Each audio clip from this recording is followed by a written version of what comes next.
The best way that I can describe Wilford is he'll surprise you. I would say Wilford is real. He's not the stuffy CEO and chairman that nobody could talk to. He has a sense of humor. He can smile, laugh, have a good time. He's just a good soul. He's a good, decent person, generous to a fault. I think he's careful in the way he leads, but make no mistake about it, he'll be candid. He'll tell you what he thinks. He's a person that doesn't just talk about it, he actually does it. He does it quietly, he does it humbly. He doesn't feel the need to stand out in front and get a lot of adulation and things, but I think it's important for his posterity to know the impact that he's had. I will forever be grateful for having known Wilford Clyde. Wilford got his name from his grandfather. And we all knew our grandfather. You know, we lived across the street from our grandfather, so we knew him well. And I think my grandfather was very much about teaching the third generation how to work. So we had a service station. As a young boy, I worked at the gas station. His grandfather was not an easy person to work for. He had high expectations, and it didn't matter if you were a 14-year-old boy or not. He still had expectations. He has this wonderful entrepreneurial fire in him. I mean, when he was a kid, he went out and bought a thatching machine and thatched as many yards as he could every spring. Even when he was going to the Y, after his mission, he was thatching lawns to make extra spending money. I'm almost 12 years older than Wilford, so he was very much a younger brother to me. When I started working and running projects, I worked at Clyde Company. He came out and worked for me a couple of different summers. I had a job up in Malad, Idaho on I-15, and he came up and ran the string line, and then at night we would have to seal it with an asphalt seal, so we'd have a spray truck, and then Wilford had to stand on the back of the truck. Well, you can imagine what's happened. There's a lot of spray, and he'd get a lot of asphalt all over him. And so he's willing to do those kinds of things. I kind of grew up in the construction industry, but I decided while I was in college that I wasn't going to go into the construction industry. I went to school in accounting. I was going to go become a CPA, work for one of the big 8 CPA firms. He always knew he wanted to work in a 9-to-5 job. His dad came to him and said, you know, how about if you work at Geneva Rock, because it's more regular hours. And I wanted to stay and live in Utah, so it was an easy decision for me. I've never looked back or regretted that. And he went over there, and originally he did some of the accounting type of things, and eventually they moved him over more into operations.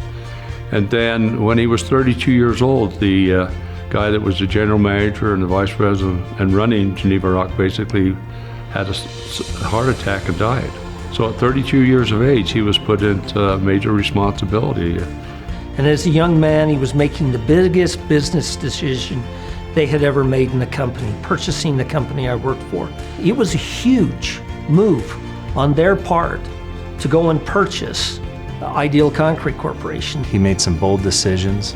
He helped grow that business. They made some key acquisitions, and Geneva Rock became a really big powerhouse.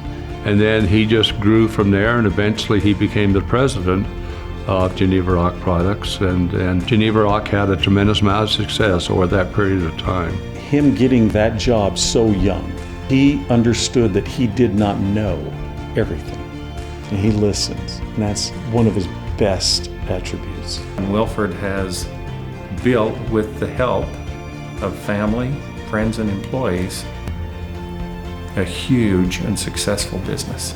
He has a tremendous business acumen. He's been able to build his business significantly since he's kind of taken over the helm. He's been on the front lines of the growth of this organization from his youngest years. And here we are today as 8 subsidiary companies and 4,800 employees, and Wilford's been at the front of the charge through almost that entire history. I think the key is having the right people. So I would by no means take credit for all the successes of our company. He has a deep feeling for his employees. He takes their health and welfare real personal. He's just epitomized what a great employer should be.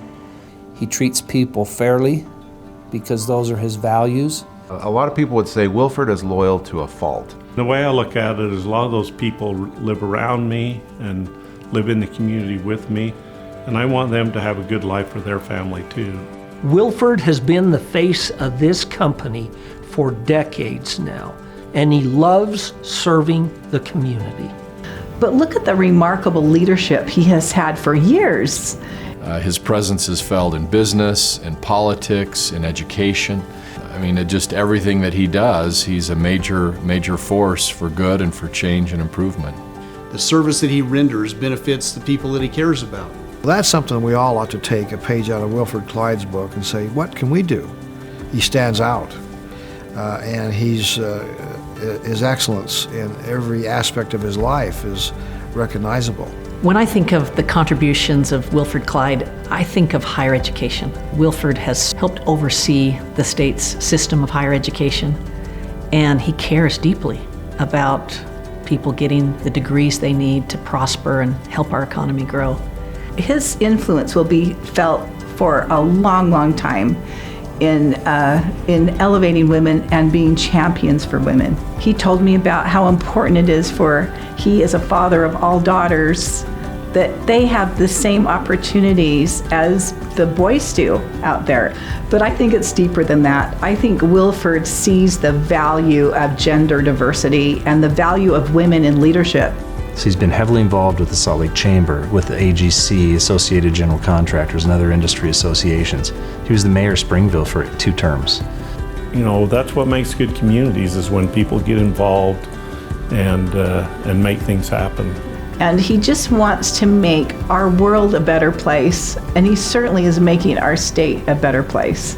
Well, with all of his accomplishments, I'm sure he would tell you his most significant accomplishment is his family. Even though I've had a lot of successes in business and working in the community, that which is most important to me is my family.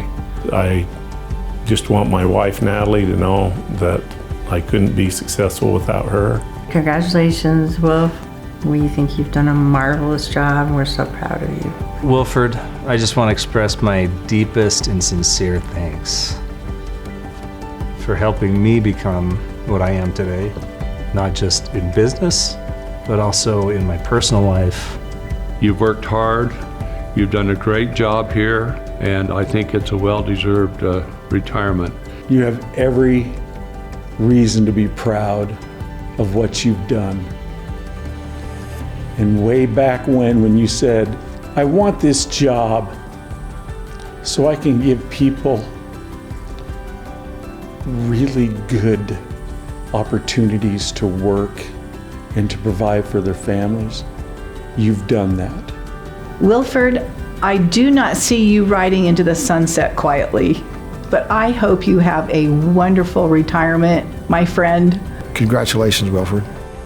His legacy will be that he's built a great company and a great community at the same time.